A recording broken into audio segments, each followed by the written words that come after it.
It's time for America Outdoors Radio, the show that covers the outdoor scene across the U.S. of A. and the entire continent. Fishing, hunting, conservation, outdoor recreation, and great destinations. We cover it all every week. It's your country, your outdoors. Let's explore it together with your host, John Kruse.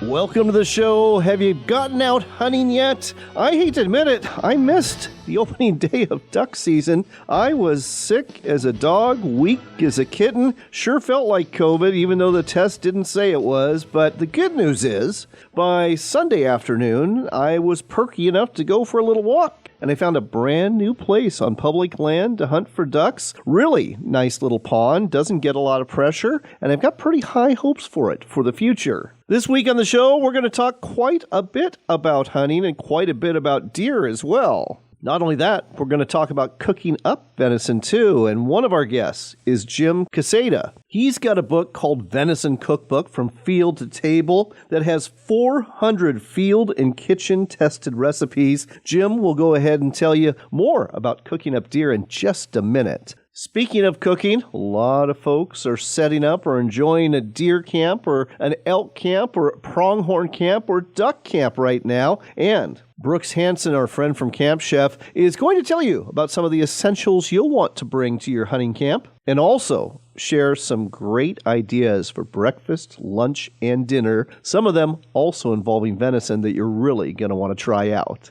Sticking with hunting and hunting camps, we'll also get Josh Warren on the line from WorkSharp. He's going to tell you about the essential knives he takes with him to his hunting camp, and he'll also tell you about some of the knife sharpeners you want to have with you as well. On top of that, WorkSharp is rolling out a brand new and very unique knife sharpener that's like nothing you've ever seen before. It's a rolling knife sharpener, and Josh will explain exactly what it is and how it works during the program today. In addition to that, we're going to tell you about a new state record buck taken in Ohio with a crossbow. And put it all together, we've got a whole lot of deer and deer hunting coming your way. But it's not just about that. We've got a conservation story for you, too, involving Chinook salmon, which are nearing extinction in the Sacramento River Valley of California. We'll be talking to the executive director of the Golden State Salmon Association about exactly what's happening here, what's being done to try to save the spring Chinook run, and who's to blame. Put it all together, and we've got a great show coming your way. So let's kick things off with our first guest of the day. You are now with Jim Casada. He is the author, along with his late wife, Ann, of a great book, Venison Cook Book, From Field to Table. It has not a dozen recipes, not a couple dozen recipes. It's got literally 400 field and kitchen tested recipes for venison. Jim, welcome to the show. Thank you. My pleasure. So, Jim, let's talk a little bit about your book. I mean, there's a ton of recipes in there. We're going to get into those. But I also want to talk about a few other things. And one of them is about field care of that deer right after the shot, because that really affects how that deer is going to taste afterwards, doesn't it? It does indeed. And in fact, it is essential and probably the single greatest mistake or biggest oversight that deer hunters make, and as a result get indifferent venison, or worse than that, venison is gamey, properly prepared venison. The word gamey doesn't enter the picture, but field care from the shot all the way to the pot is critical. So let's talk about a little bit, especially we're here in fall, there's still some warm days out. What do you need to do once that deer's down while you're in the field?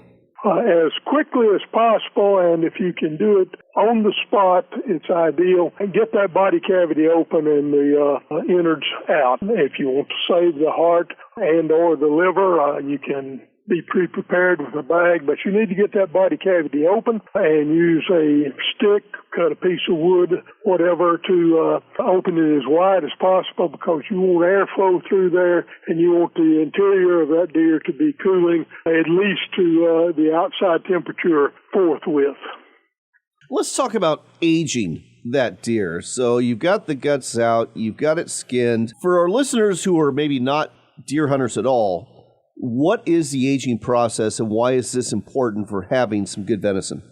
It's the same process, basically, that is used with beef. It's a tenderizing, meat-improving effect, and I am fortunate with a friend. I have 2 coolers that have been gutted, drink coolers that have been gutted, and we can hang 3 deer in each one and cool what temperature we want without any trouble. Not everybody has that option. Many people take them to a processor, but even there, maybe you have to pay a little extra. Ideally, you want 7 to 10 days in a cooler, and temperature range is very important, somewhere between 38 and 42 degrees. Not too far above freezing is ideal.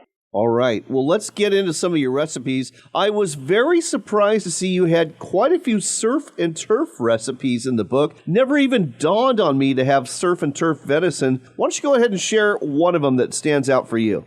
Sure. Venison with many types of seafood is a marriage absolutely made in culinary heaven. And I will share, I guess, what is my favorite of all of them, and it's venison loin, either tenderloin or backstrap, with a sauce made of crab, shrimp, and scallops. And if you don't like it, you need to check with a psychiatrist on your culinary genes, because something is badly wrong. And of course, there's cream and butter in the seafood sauce, and you just quick cook your loin. You never overcook loin, tragic mistake, and keep it warm while you're preparing the sauce. Serve the sauce piping hot over the loin, and just be prepared for a feast that no 4-star Parisian restaurant can match. Oh, sounds absolutely fabulous. Now, on the other end of the spectrum, let's talk about your favorite really easy recipe for venison that somebody can do that is not a culinary expert at all. Well, I think the simplest one, and I've given this a little thought, there are a lot of them, but if I was to pick one, it would be mustard fried venison steak. All you do is take cubed venison steak. If it's not thin enough, use a meat hammer to make it a little thinner. You want it quite thin. Brush venison, any kind of commercial venison, into both sides, coat it well with flour. Introduce it to oil in a piping hot oil in a pan.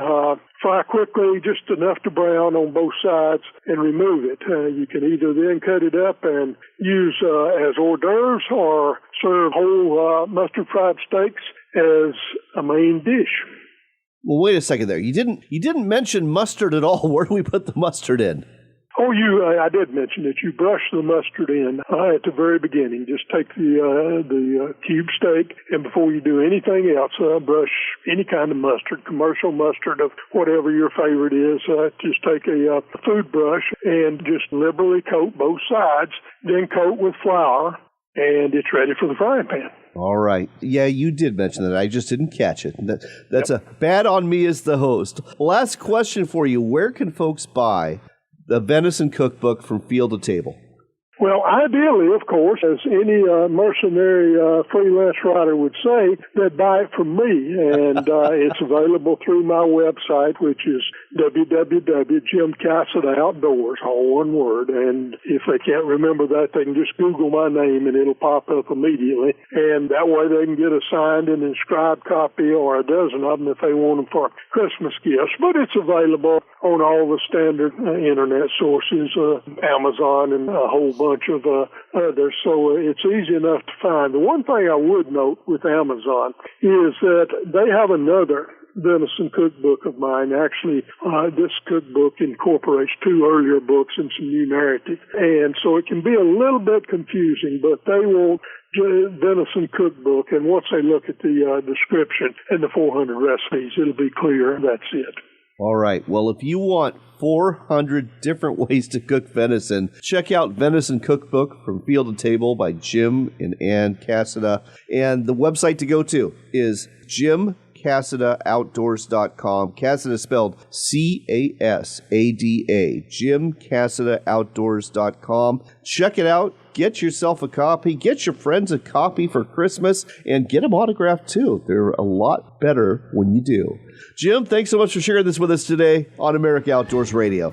John, my pleasure. I appreciate talking with you.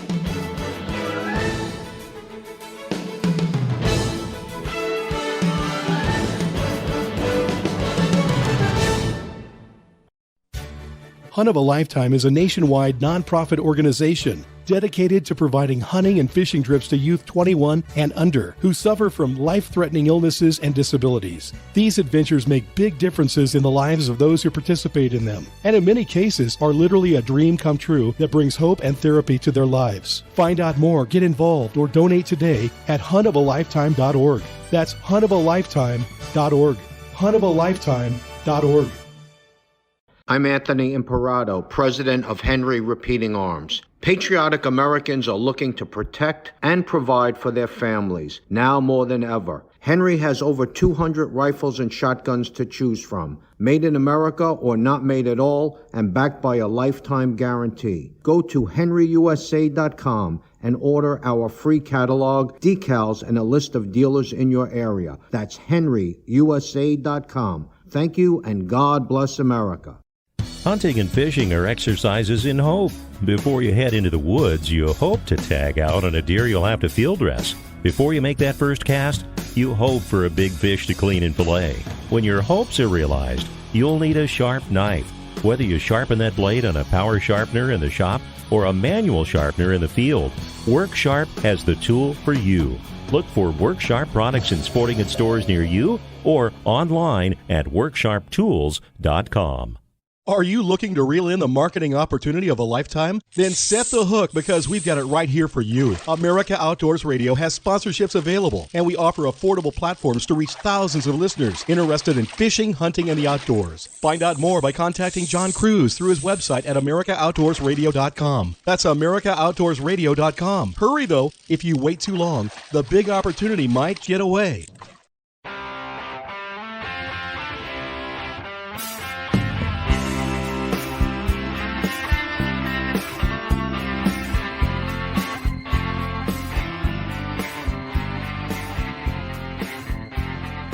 Welcome back to America Outdoors Radio. I'm John Kruse. We've got Josh Warren on the line from WorkSharp. And Josh just got back from a deer hunting expedition in Northeast Oregon. Josh, welcome to the show. How did it go? Thanks, John. I'm glad to be here. Well, I wish I had a more fun story, but I sure enjoyed my time. We were in Eastern Oregon, set up camp for 5 or 6 days there looking for mule deer, and saw a few deer, but I wasn't able to make it happen. Enjoyed every minute of it, though. Well, that's the story for a lot of deer hunters, and that's okay. You know, getting out there and enjoying time in deer camp is always fun, and that's the topic of our conversation today is deer camp, elk camp, hunting camp in general. What are some essential knives and knife sharpeners that folks should take out there? We'll start off with the knives.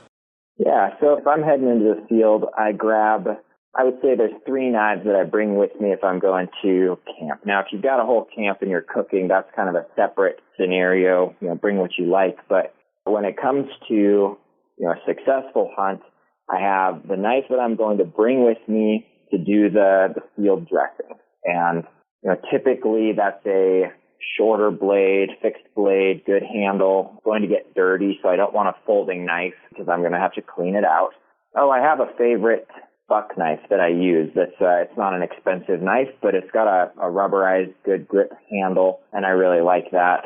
Like I said, kind of shorter. I'm able to choke up on the blade, get my finger towards the tip. A lot of control on the knife as I'm working inside of the animal. I usually will bring a boning knife or fillet knife for back at camp. This is up to the hunter, but typically I will, as it's hanging and drying, or if I'm headed straight to the butcher, I will harvest, the steaks or the pieces that I want out of the animal first. Sure. The back straps, the loins, any of the extra cuts. And so having a fillet knife is nice to get some of that silver skin off or to separate from the bones. The flexible blade is something that I like. And the last knife I carry is, I always do carry a pocket knife on me, and that is for the everything else, so that by the time I'm dealing with meat, I am not wondering if that blade is sharp or, I haven't used it or abused it for anything else. So I carry a pocket knife that's good for, whether that's a snack that you're eating or if it's trimming a thread on a garment or if it's, I don't even know what it would be, clearing brush out of the way for where you're going to sit so you have a clear line of sight. all of that, I'm going to bring some sort of pocket knife, usually a folding knife, but it could be a fixed blade, something that you have easily accessible so that you don't grab your skinning knife for some of those harder working jobs. That is a great breakdown of the necessary knives for any elk or deer hunting expedition. I love it. Now, you got knives, you're going to need knife sharpeners. And fortunately, you work for a company that just happens to produce those. What are some you'd recommend? So there's two that I highly recommend for any type of hunting, and that is our guided field sharpener or the smaller version, lighter version of that, which is the pocket knife sharpener. Both of those are rather simple systems. They use diamond and ceramic abrasives, and then they have an angle guide built onto them. So it's essentially your traditional pocket stone or sharpening stone, sized down about a 1-inch by 4-inch abrasive, or on the pocket sharpener, it's a 1/2-inch by 4-inch abrasive with a 20-degree angle guide, which is a great angle for most of your pocket knives and hunting knives. And it's a reference point. If you want to sharpen slightly different, okay, use 20 degrees as a reference and adjust from there. Both lightweight. The guided field sharpener is more capable, but a little bit heavier. The pocket sharpener is lighter, but you give up some features. I carry the pocket sharpener and use the ceramic mostly to keep my knife sharp in the field. Well, they're both great. You know, the pocket knife sharpener, like you said, it is very lightweight, very compact, fits right in your pocket, and it's been a big hit. We've given them out at the sportsman shows over the last couple of years. But the guided field sharpener, I mean, I'm literally looking at one I've got in my studio right now next to a couple of pocket knives I have, and it's the best. It's just money. It's perfect to put in your glove box. If you got a boat, to put in the boat, it just does great for sharpening fillet knives, for pocket knives, for, you know, any other knife that you might have in the field or on the water. So can't say enough good things about that. One other thing I want to talk about is you've got a brand new product out. Tell our listeners about the rolling sharpener. Yeah, WorkSharp is excited to bring this sharpener out. I'll try to describe it here. It's a rather simple concept, but very novel and different from most knife sharpeners you've seen. There's a small block that it has magnets in it that holds the knife via the magnets with the edge pointed up on top of a counter or flat surface. And the angle is set based on the cut or the angle of the side of that block. So I snap the knife to the magnetic angle block, and it holds the knife at a set, anywhere between 15 and 25 degrees, depending on which of the 4 sides you're using. Then the other piece of it is a rolling, you could call it a chassis, with a circular abrasive on it that you roll up and down the length of the blade of the knife.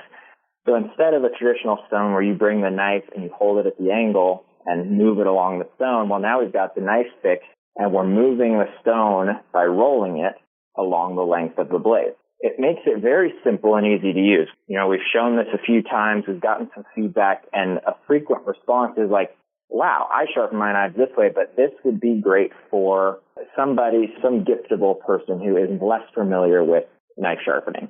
This is not an entirely new concept that WorkSharp invented. It was invented by a German company not too long ago, but it's certainly been interesting in the sharpening world, and WorkSharp was very excited to enter this market. We believe we're delivering more value, a wider abrasive selection, more angles, a safer, more comfortable grip experience. And so in the rolling knife sharpener world, I'm very excited to see how this does. And I think that for a lot of people, this is going to be a kind of a revelation moment in like, wow, I can sharpen my knives.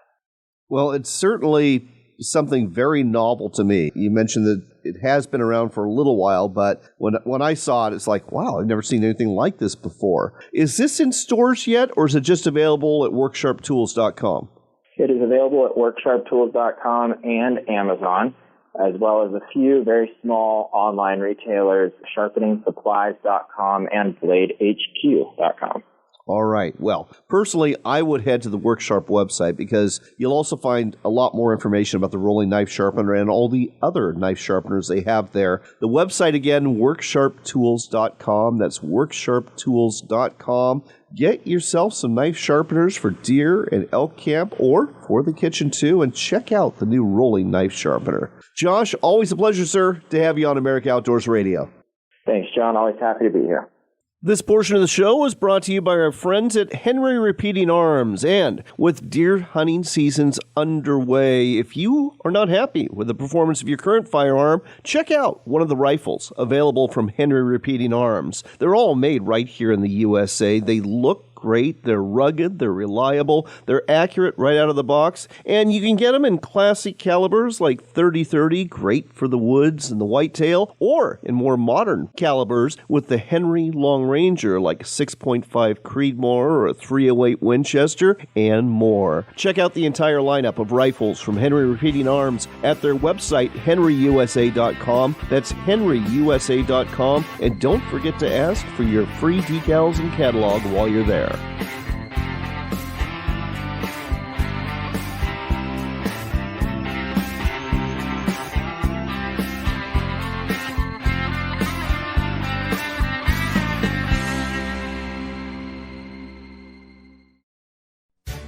Hunt of a Lifetime is a nationwide nonprofit organization dedicated to providing hunting and fishing trips to youth 21 and under who suffer from life-threatening illnesses and disabilities. These adventures make big differences in the lives of those who participate in them, and in many cases are literally a dream come true that brings hope and therapy to their lives. Find out more, get involved, or donate today at huntofalifetime.org.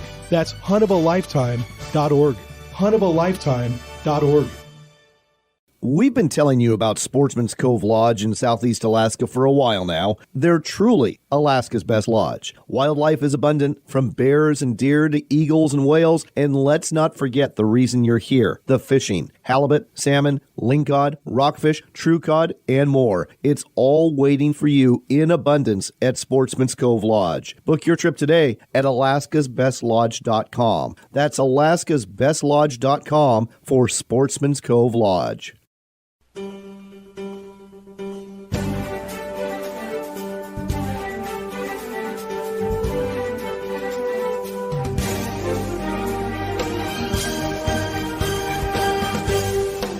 Next on America Outdoors Radio, we've got troubling news out of the Golden State of California when it comes to Chinook salmon. There was a wholesale closure of fishing for fall Chinook salmon off the California coast and southern Oregon coast this year due to very low returns. And to make matters worse, the spring Chinook run on the Sacramento River is facing extinction. With us here to tell you more about the situation is Scott Artis. He is the executive director for the Golden State Salmon Association. Scott, welcome to the show. Yeah, thank you so much, and really helping us to cover this incredible decline and issue across the country. It's amazing. How did we get here on the Sacramento River, which historically has been known for very healthy returns of salmon in past years? That's correct, yeah. We're talking 2023 is really a carry on of the impacts that have happened we've seen just across the world. There's been unprecedented, COVID and pandemics and all these other things. And now what we're seeing is a disaster when it comes to our salmon fishery out here in the state. There's been low flows, hot temperatures during the drought over the past couple of years that we're now seeing as a result of a complete destruction of the salmon fishery at this point. As you mentioned, the fall run is closed for the second time in history. This was really the only commercially viable, I should say, and recreational run that still existed. And the decision was made due to low numbers of adults and 2-year-old jack salmon that have survived the hostile conditions that they encountered in our Central Valley rivers in recent years. And so all of these rivers are controlled by upstream dam operations, and these dam operators and their decisions favoring agriculture and industrial agriculture, because we're friends to farmers. We understand people need food, but we're talking luxury nut tree crops and things that are being exported. And so our salmon survival has resulted in just a very poor natural salmon reproduction in recent years because of this lethally hot water that's left over after dam releases and diversions, killing salmon eggs. And now we find ourselves at the exact same situation with the spring run. And it is an incredible turn of events that we were not expecting this year. You've got a couple culprits, so to speak, that you're pointing the finger at when it comes to these releases of water that are mainly going to agricultural lands. So the Bureau of Reclamation obviously operates the dams, but the state of California under Governor Gavin Newsom is also to blame. Why is that?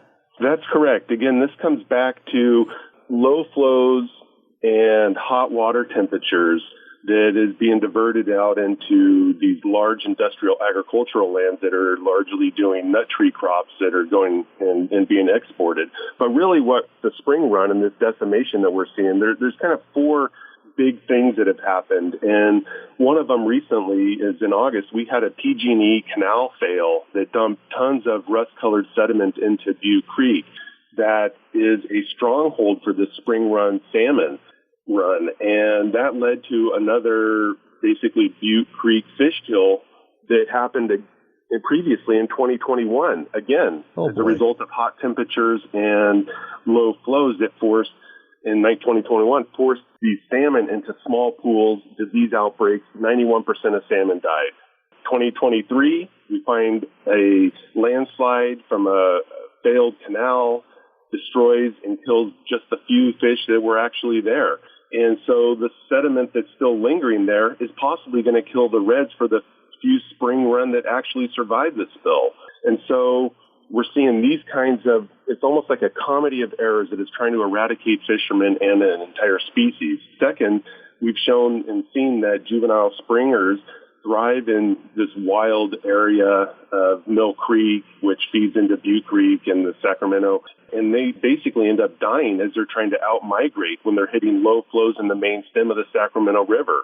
So the cause is clear. The Bureau of Reclamation's operation of Shasta Dam does not leave enough water in the rivers in the spring to allow these spring run and other salmon to survive their out-migration. So we're hitting them when they come in. We're hitting them before they can even get out. And as you mentioned, the Department of Water Resources has failed to make improvements that would have improved flow conditions, restore habitat, retrofit antiquated designs of this Oroville Dam and Thermalito After Bay, which generates hot river temperatures that render half of the spawning habitat of the Feather River unusable by spring run and even fall run in many years. And this has been going on 24 years. So in a way, we shouldn't be surprised that this has happened. We've seen the writing on the wall. We just haven't, and when I say we, the state, Governor Newsom, because it's lays at his feet, has not done what is needed to save the salmon industry, the salmon fishery, and all of that interconnected economic web that is supported and, by this fishery, as well as all these coastal community cultures. It is amazing and heartbreaking what is happening.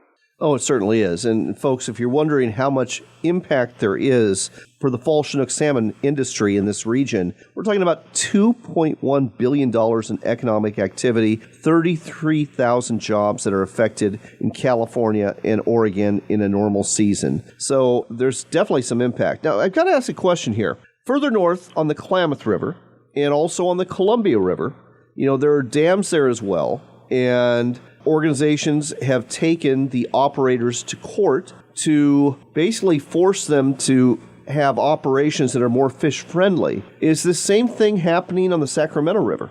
That's what we're working for, but it hasn't necessarily happened yet. And so you're exactly right, because there is this other fourth element that's exactly the same situation, because the Department of Water Resources, PG&E, these dams prevent spring-run salmon, for instance, from reaching their historic habitat.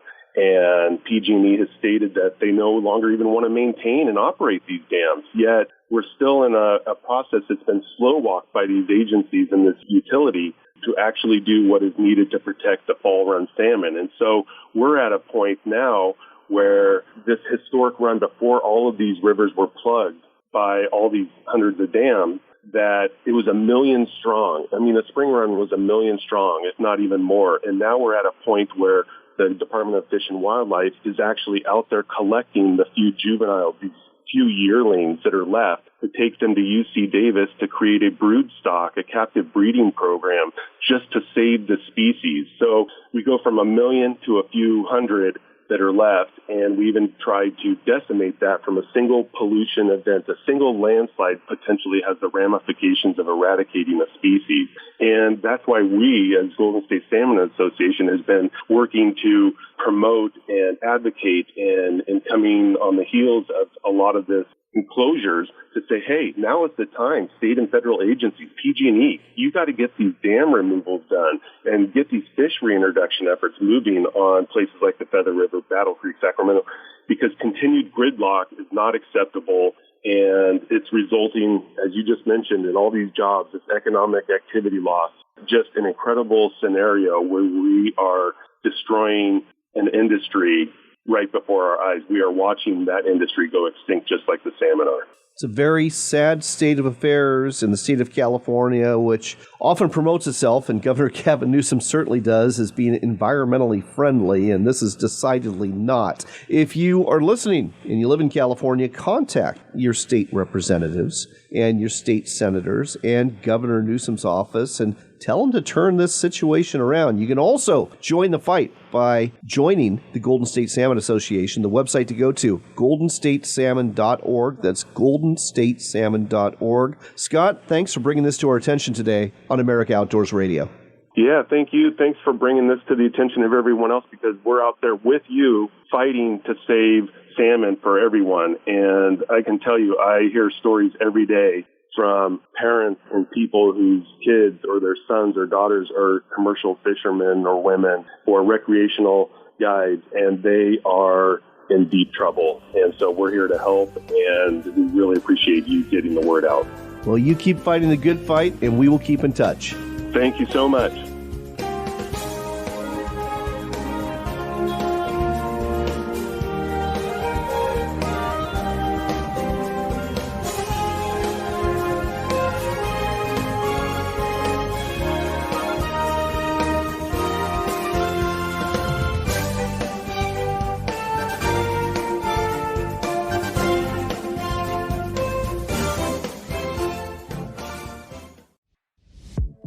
This is the Rolling Knife Sharpener by WorkSharp. Designed to make sharpening fast, easy, and work every time.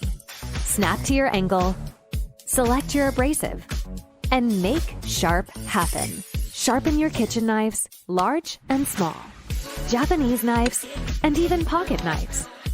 The magnetic angle base secures a wide range of knives at 4 set angles. 3 premium abrasives deliver fast sharpening and exceptional results. The tri-axle drive system allows you to follow the curve of your longest blade.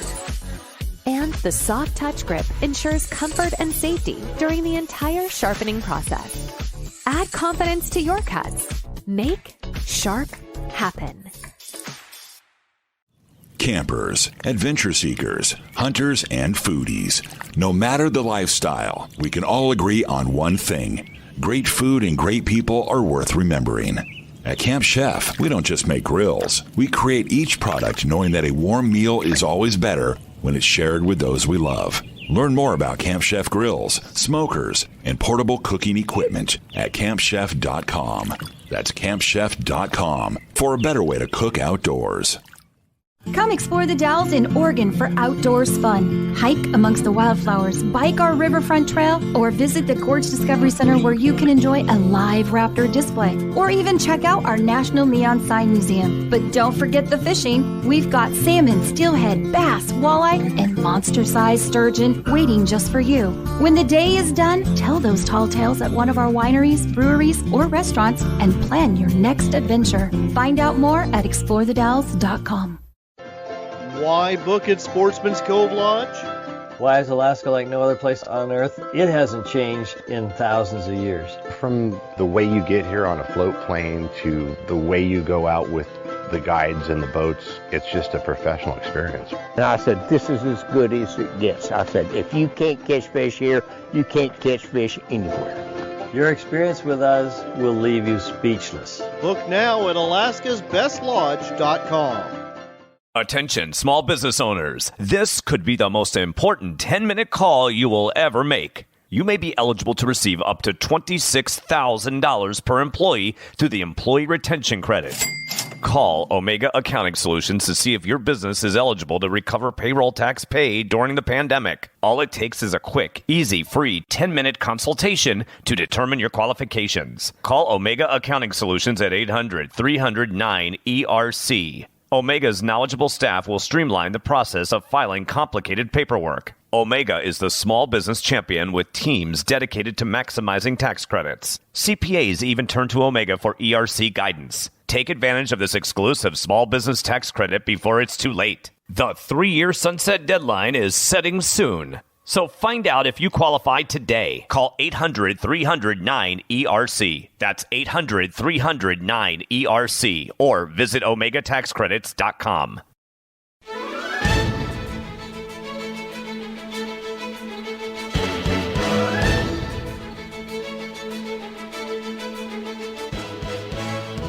You're back in with America Outdoors Radio. We've got Brooks Hansen on the line with Camp Chef. He's an avid deer and elk hunter. He's had quite a few adventures already this fall. Brooks, welcome to the show. Hey, John. Thanks for having me on. It's always a pleasure to join you on the show.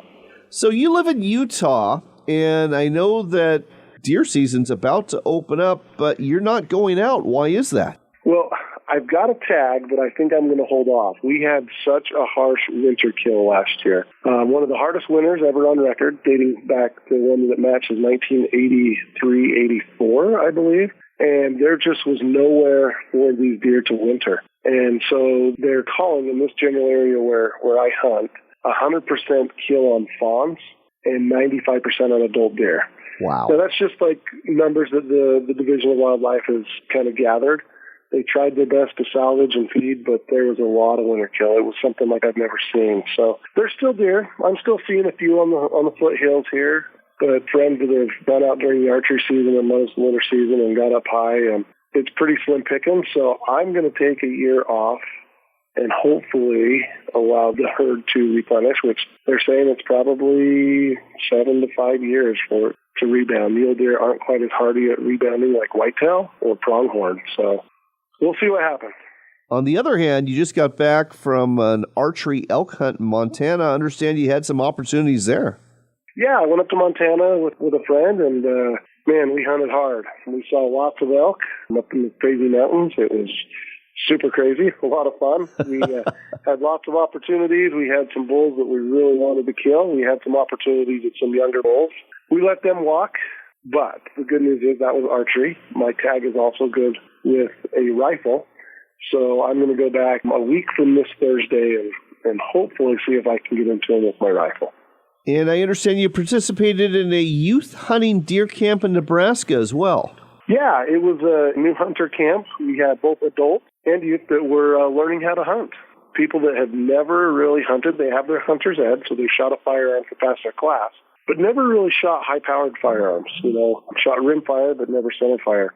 And so we started in the camp from day one with just an advanced hunter education, from crossing fences to shot placement to the deer's anatomy to how to apply for tags and just all the information that we could dump on them in a day. Then we spent a day at the range where they got an opportunity to shoot a lot of rounds through a centerfire gun, which was awesome. They're shooting prone and shooting sitting and standing on sticks and kneeling on sticks on the bench, and got to learn how to sight in a rifle. And then once we got comfortable with all that, we took them out in the field and we were hunting whitetail does along the Platte River in Nebraska. And it was a really cool, rewarding experience to see a couple people be able to kill their first deer. And then the best part was they got to learn how to break it down and field dress it and quarter it. And we broke the whole thing down and vac sealed it and ground it and did all the stuff that they needed to do. So when they left camp, they had a cooler of fully processed meat that they had learned about, harvested, processed, and then took home so they could cook.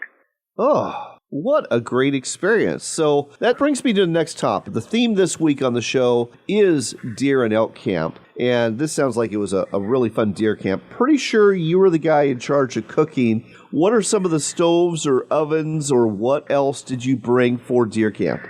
Oh man, we had a plethora and it was awesome. We were in a wall tent and we had a cook shack attached to the wall tent. And I had a Pro 60 stove, which is our Pro 14 stove, and a Pro 16 stove. So a 2 and 3 burner stove. I had a flat top griddle, a grill box, and then a whole line of cast iron skillets and Dutch ovens. And believe it or not, John, we were off grid, but we had some solar batteries so we could power a pellet grill. I also hauled the pellet grill out there with me. We set it up outside the wall tent and we ate like kings. It was awesome. We got to eat some of the venison that we had harvested, and then I brought some of the venison from home. And every meal we had for 5 days there included venison. I want to talk a little bit about preparing venison at deer camp or elk camp. What's a really quick and easy and delicious way to do so? one thing that we did in camp, which was really cool and easy, is we did venison cheesesteaks for lunch one day. You can take a nice roast off a hind quarter, like a sirloin tip roast, or you can take a portion of the backstrap. You want something that's a little more tender.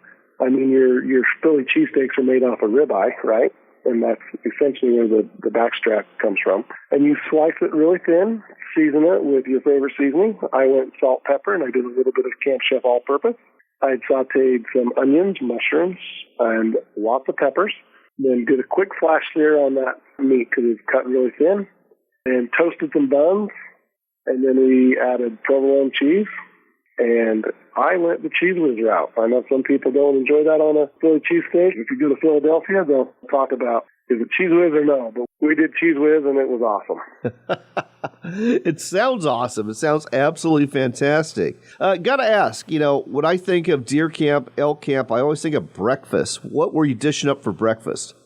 Oh, my goodness. We had some ground venison, and we made breakfast burritos. Oh. And I had some breakfast sausage. That we did some stuffed French toast, so we utilized the flat top grill for that.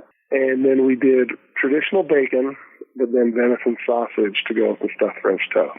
So tell me more about stuffed French toast. I've never heard of this. So you get a cinnamon raisin loaf of bread. You soften some cream cheese, and you make a cream cheese filling with a slice of ham. And then you make a sandwich out of it. You dip the sandwich in the egg batter and then put it on. So you've got a thick cinnamon raisin French toast that creates a sandwich with ham and cream cheese. Oh, Brooks, this isn't good. I'm trying to go on a diet here, and I really shouldn't talk to you anymore because I'm just ravenous after every conversation I have with you. All right, time for one more dish, and that would be when the hunters are coming back after the morning hunt. What are you serving up for lunch besides the Philly cheesesteak? You know what? I love a good reverse seared backstrap. Oh. Something just easy as pie, salt, pepper, a little bit of olive oil. I like to smoke it to about 110 degrees internal, and then I just flash sear it on a flat top with a little bit of garlic, rosemary, and butter. Sear that sucker up for about a minute on each side to create a crust, and from there, slice and serve.